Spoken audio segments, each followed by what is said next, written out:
మీ ఎలాంటి వ్యాపార ప్రకటనలకైనా వెంటనే మా ఛానల్ సంప్రదించండి. అందరికీ నమస్కారం. నేను శిరీష. ఈరోజు మనతో పాటు ఉన్నారు ప్రముఖ ఆధ్యాత్మికవేత్త, జ్యోతిష్య వాస్తు పండితులు, శ్రీ లలితాదేవి ఉపాసకులు, బ్రహ్మశ్రీ నానాజీ పట్నాయక్ గారు. గురుగారితో మాట్లాడదాం.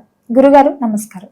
గురుగారు, ఈ డిసెంబర్ మాసంలో ముఖ్యంగా తులారాశి వారికి ఎలా ఉండబోతుందంటారు? ఎలాంటి జాగ్రత్తలు తీసుకోవచ్చు అంటారు? ఏ దైవాన్ని పూజించమంటారు? ప్రస్తుతం రాశిలో బుధుడి యొక్క సంచారం జరుగుతుంది. వీరికి రెండవ స్థానంలో మూడు గ్రహాలు ఉన్నాయి చెప్పాలంటే. ఆ 3 గ్రహాల్లో కుజుడు కూడా మారిపోతున్నాడు 7వ తేదీ నుంచి. అండ్ నెక్స్ట్ 17వ తేదీ వరకు 15వ తేదీ వరకు ఉంటాడు. 20వ తేదీ వరకు శుక్రుడు ఉంటాడు. ఆ పంచమ రాహు 6వ స్థానంలో శని ఉండడం, భాగ్యంలో గురువు ఉండడం, లాభంలో కేతు ఉండడం జరుగుతుంది వీరికి. అయితే ఒక్కొక్క ప్లానెట్ ఒక్కొక్క దగ్గర ఉన్నప్పుడు ఒక రిజల్ట్ ఇస్తూ ఉంటుంది. ఆ రకంగా వీరికి ఎటువంటి ఫలితాలు జరగనున్నాయి, ఏ విషయాల పట్ల జాగ్రత్తగా ఉండాలనేటువంటి అంశాలు చెప్తుంది నేనైనప్పటికీ కూడా చెప్పిస్తుంది సాక్షాత్ లలిత అమ్మవారిగా భావిస్తూ. ఫస్ట్ ఆఫ్ ఆల్ ఏంటంటే, ఇక్కడ ఈ బుధుడు ఎప్పుడైతే లగ్నంలో ఉన్నాడో, ఇది కొంచెం తండ్రిగా రాస్తి హైయర్ ఎడ్యుకేషన్ కోసం చేసే ప్రయత్నం ఫలిస్తుంది అని చెప్తుంది. ధనస్థానంలో లగ్నాధిపతి వెళ్ళి కూర్చుంటూ ధనస్థానంలో అధిక గ్రహాలు ఉన్నందుకు రకరకాల మార్గాల నుంచి ధనం వస్తుంది. అదేవిధంగా కొంత కుటుంబ సభ్యులు, ఎందుకంటే కుటుంబ స్థానం కూడా కాబట్టి కుటుంబ సభ్యుల మధ్యనే కొంత ఘర్షణ వాతావరణం కూడా దారితీస్తుంది ఈ నెలలో వీళ్ళకి చెప్పాలంటే. ఇక 7వ తేదీ నుంచి కొన్ని విషయాల్లో ధైర్యంగా కొన్ని స్టెప్స్ తీసుకోవడము, అన్నదమ్ముల అక్క చెల్లెళ్ళతో తెలియని చిన్న ఘర్షణ వాతావరణం ఏర్పడడం అనేటువంటిది బలంగా చూపిస్తుంది. రాజకీయ నాయకులకి చాలా బాగుంటుంది పంచమ రాహువు కాబట్టి. కాకపోతే ఇక్కడ హోమ్ లోన్స్ లభిస్తాయి. సంతానాన్ని విదేశాలకు పంపించాలనే ప్రయత్నం ఫలిస్తుంది చెప్పాలంటే. ధనపరంగా అభివృద్ధి అయితే ఖచ్చితంగా ఉంది, అందులో ఎటువంటి సందేహం లేదు. ఈ బిజినెస్ లైన్స్లో ఉండేటువంటి వారికి, జాబ్లో ఉండేటువంటి వారికి అయితే మార్పు చూపిస్తుంది కొద్దిగా జాబ్ విషయంలో. అందులో పర్టికులర్గా ఈ ఫుడ్ రిలేటెడ్ రంగాల్లో ఉండేటువంటి వారికి, సాఫ్ట్వేర్ రంగాల్లో ఉండేటువంటి వారికి ప్లేస్ చేంజ్, జాబ్ చేంజ్ అనేది చూపిస్తుంది.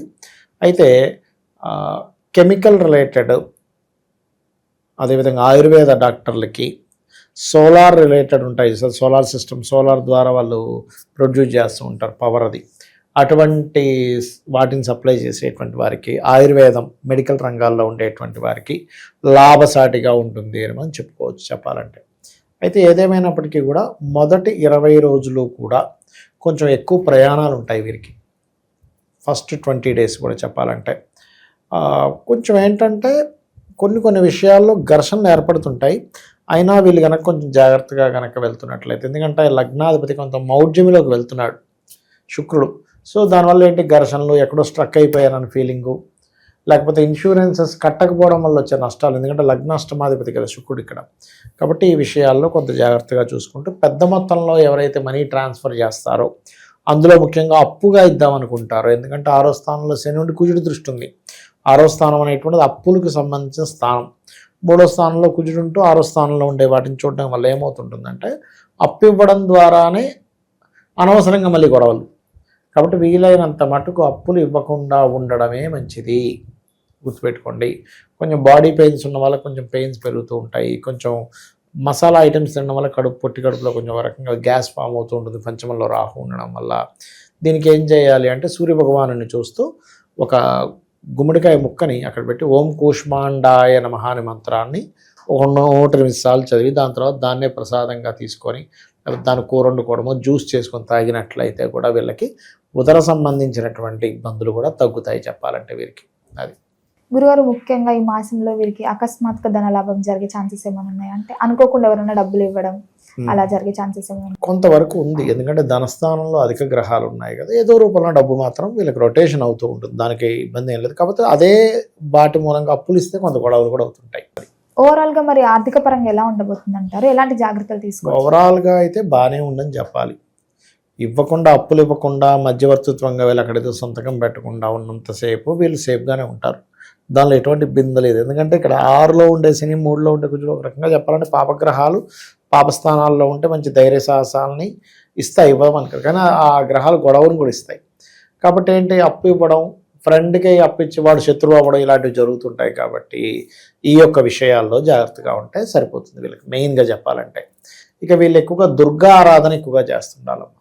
పంచమ రాహు కదా, ఈ పంచమ స్థానంలో రాహు ఉన్నప్పుడు ఏమవుతుందంటే ఏదో జరిగిపోతుందేమో, ఏదో జరుగుతుందేమో అనేటువంటి భయాందోళనని గురి చేస్తూ ఉంటుంది. కాబట్టి ఎంత దుర్గాదేవి నామాన్ని స్మరిస్తూ ఉంటే ఓం దుమ్ దుర్గాయ నమః అని ఎంత అనుకుంటూ ఉంటే, ఫస్ట్ ఆఫ్ ఆల్ దుర్గానామానికి ఉన్నటువంటి గొప్పతనం ఏమిటి అంటే మీకు అనవసరమైనటువంటి మాయ. ఇప్పుడు ఎలా ఉంటుందంటే మనకు తెలియనంతసేపు భయం, దాని నుంచి ఒక క్లారిటీ వచ్చేస్తే భయం లేదు. కొంతమంది చూడండి ఎన్నోసార్లు పోలీస్ స్టేషన్కి వెళ్ళేసి వస్తారు, ఎన్నోసార్లు కోర్టుకి వెళ్ళేసి వస్తారు, జైల్లో వచ్చారు. వాడికి అసలు చాలా సింపుల్గా ఉండే ఏమైంది. కొంతమంది పోలీస్ స్టేషనా, అమ్మో పోలీస్ స్టేషన్ గడప తొక్కకూడదండి ఎందుకు, వాడు ఎక్స్పీరియన్స్ చేయలేదు. ఎక్స్పీరియన్స్ చేసిన వ్యక్తి చాలా ఈజీ. ఇప్పుడు సైకిల్ తొక్కాలి, అప్పుడే తొక్కమంటే అమ్మో పడిపోతానని భయపడుతూ ఉంటాడు. ఆల్రెడీ అప్పుడు నేర్చుకుని ఎంతో తిరిగి వచ్చిన వాడికి దాంతో ఫీట్లు చేస్తుంటాడు, పైకి లేపుతాడు కింద. ఏంటి అంటే ఎక్స్పీరియన్స్. ఎప్పుడు కూడా భయము ధైర్యం అనేటువంటివి లేవు ఈ ప్రపంచంలో.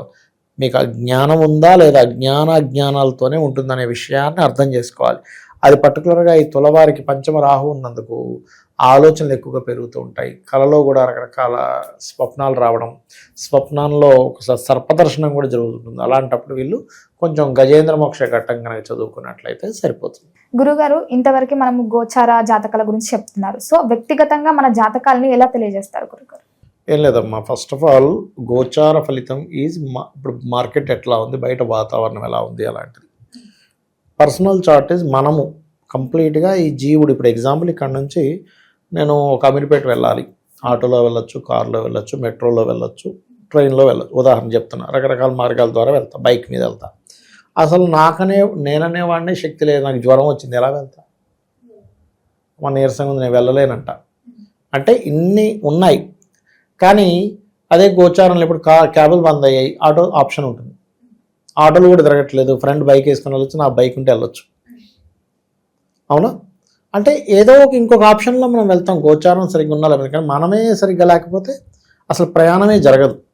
అలాగే పర్సనల్ చార్ట్ ఈజ్ మనం పుట్టినప్పుడు ఏ గ్రహాలు అయితే ఎక్కడెక్కడ ఉన్నాయి, మనం పుట్టినప్పుడు ఉండేటువంటి లగ్నం ఏమిటి, నక్షత్రం ఏమిటి, దశలే నడుస్తున్నాయి, ఎటువంటి యోగాలతో జన్మించాం, ఇవన్నీ ఎలా జరుగుతాయంటే పూర్వజన్మల్లో మనం చేసుకున్న కర్మ ఆధారంగా ఇవన్నీ ఏర్పడతాయి. అంటే మనం మంచి రాయల్గా ఉండే ఇంట్లో, మంచి తల్లిదండ్రులు, మంచి వాళ్ళతో పుట్టామంటే లగ్నం బాగుందని అర్థం.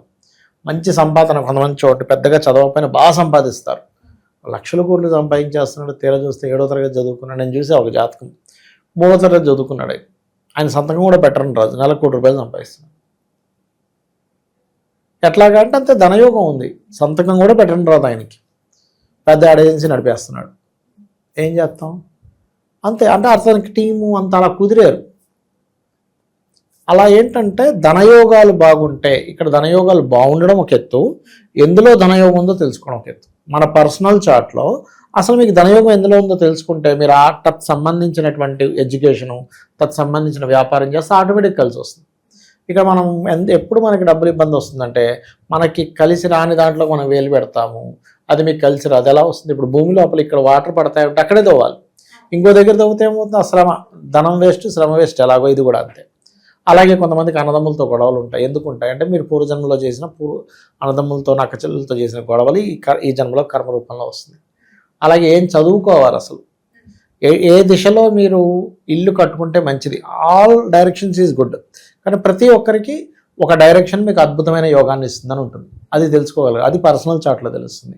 అలాగే సంతానం అభివృద్ధి అవ్వాలంటే ఏం చేయాలి, సంతానం ఎందుకు లేట్ అవుతున్నారు, ఎలాంటి సంతానం పొందుతారో మీరు ఇప్పటికిప్పుడు జాతకం ఇస్తే ఎవరిదైనా, నాకు తెలియదు, మీ ఫోన్లో ఏదో ఒక నెంబర్ ర్యాండమ్గా తీసుకోండి.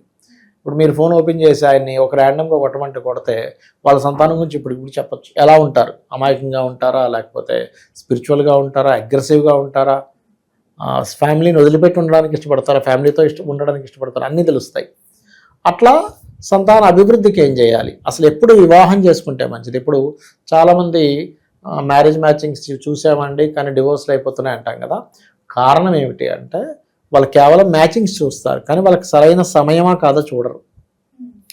This is right time or not. ఇప్పుడు IAS exams, IPS, civils exams start అయింది, నేను వెళ్ళిపోయి రాస్తానంటే ఎట్లా? నేను ఫస్ట్ ప్రిపేర్ అవ్వాలిగా. నేను ప్రిపేర్ అవ్వకుండా వెళ్ళిపోయి రాసేసి నేను ఫెయిల్ అయ్యాను, ఇదంతా చీటింగు, అసలు వాడు ఏం దిద్దుతున్నాడు ఏంటో అంటే నేను ఫస్ట్ ప్రిపేర్ అయ్యి వెళ్ళాలా. అట్లాగే వీళ్ళకి వివాహ యోగం నడుస్తున్న సమయంలో వెళ్ళరు, చేసుకోరు. వివాహం నడవని సమయంలో వివాహం చేసుకోవడము, మంచి ముహూర్తం పెట్టుకున్నాం, మ్యాచింగ్ చూసాం, 36కి 18 వచ్చేసి అయినా కానీ ఎందుకు విడిపోయారో అర్థం కావట్లేదు బాధపడుతూ ఉంటాం. అదేవిధంగా బిజినెస్ కానివ్వండి, జాబ్ కానివ్వండి, ఇన్వెస్ట్మెంట్స్ కానివ్వండి, విదేశాలకు వెళ్ళే యోగం కానివ్వండి, లైఫ్లో వచ్చేటువంటి అప్ అండ్ డౌన్స్ కానివ్వండి, ఇవన్నీ మన పర్సనల్ చార్ట్లో తెలుస్తాయి. సరే నాకు జాతకం లేదు, ఏమీ లేదు, నేను సింపుల్గా ఒకటే చెప్తా, మీరు నిత్యము ఉదయం సాయంత్రం అమ్మవారి ఆరాధన చేయండి, లలితా సహస్రనామాలు చదువుకొని అమ్మవారి మీద పూర్తి నమ్మకం పెట్టుకొని, అమ్మ నా పని నేను ధర్మంగా చేసుకుంటూ వెళ్ళిపోతాను, నీదే బాధ్యత అనుకుంటే వెళ్ళిపోండి. ఆవిడ అన్నీ చూసుకుంటుంది, నీకేమీ తెలియదు అనుకుంటే. తెలుసు కొద్ది గొప్ప శాస్త్రపరంగా ఏం తెలుసుకుందని ముందుకెళ్తున్నాం, ఈ హెల్ప్ తీసుకోవచ్చు. అట్లా గురుగారు ఓవరాల్గా తెలియని విషయాలు ఎన్నో తెలియజేసినందుకు ధన్యవాదాలు. శ్రీమాత్రే నమః.